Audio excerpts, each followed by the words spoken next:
Corona संकट के बीच देश से 17 मई तक लॉकडाउन लागू है और इसे आगे बढ़ाने के भी संकेत मिल रहे हैं। मुख्यमंत्रियों के साथ बैठक में लॉकडाउन आगे किस रूप में होगा, इसके लिए प्रधानमंत्री ने सभी राज्यों से 15 मई तक सुझाव मांगे हैं। इस दौरान राज्यों ने कहा है कि रेड जोन को जिला स्तर पर रखने की बजाय कंटेनमेंट जोन में रखा जाए और जिले के बाकी हिस्सों की गतिविधियां शुरू की जाएं। भारतीय रेलवे की स्पेशल ट्रेनों के बाद अब दिल्ली मेट्रो भी जल्द सेवाएं शुरू कर सकता है। दिल्ली मेट्रो ने एक ट्वीट में कहा है कि मेट्रो स्टेशनों में विशेष रूप से हाउसकीपिंग स्टाफ रखे गए हैं जो पैसेंजर मूवमेंट एरिया की साफ करेंगे। जैसे एएफसी गेट, लिफ्ट, एक्सीलेटर आदि की सफाई के लिए भी विशेष स्टाफ नियुक्त किए गए हैं।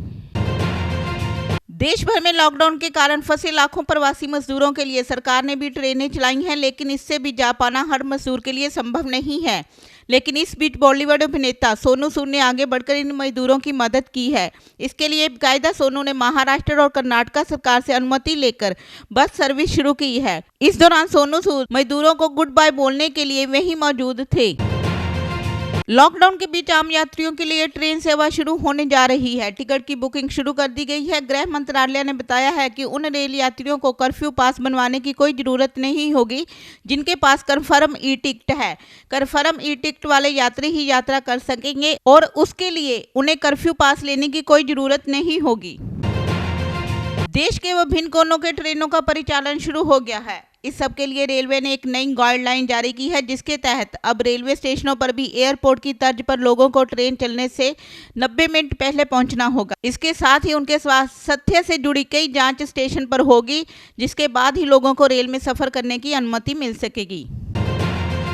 रिलायंस जियो अपनी प्रीपेड ग्राहकों के लिए एक और तोहफा ले आई है। अब प्रीपेड प्लान खत्म होने के बाद भी रिलायंस जियो यूजर 24 घंटे तक अनलिमिटेड कॉलिंग का मजा ले सकते हैं।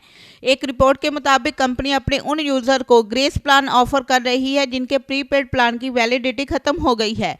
ये ग्रेस पीरियड प्लान खत्म होने के 24 घंटे तक ही वैलिड रहता है। इस दौरान आपकी जियो से जियो पर अनलिमिटेड कॉलिंग मिलती रहती है। विदेशों से भारतीयों को लाने में जुटी सरकारी विमान कंपनी एयर इंडिया के कर्मचारी कोरोना वायरस की चपेट में आ रहे हैं। खबरों के मुताबिक एयर इंडिया के कर्मचारी में कोरोना वायरस की पुष्टि हुई है, जिसके बाद नई दिल्ली के अशोक रोड स्थित एयर इंडिया के मुख्यालय को सील कर दिया गया है।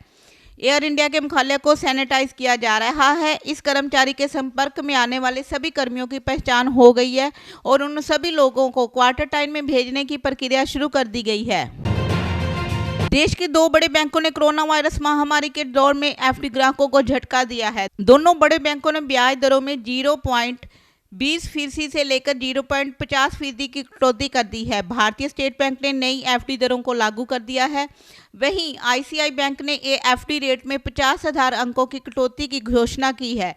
इस कटौती के बाद अब 1 साल तक की एफडी पर 5.25% की दर से ब्याज मिलेगा।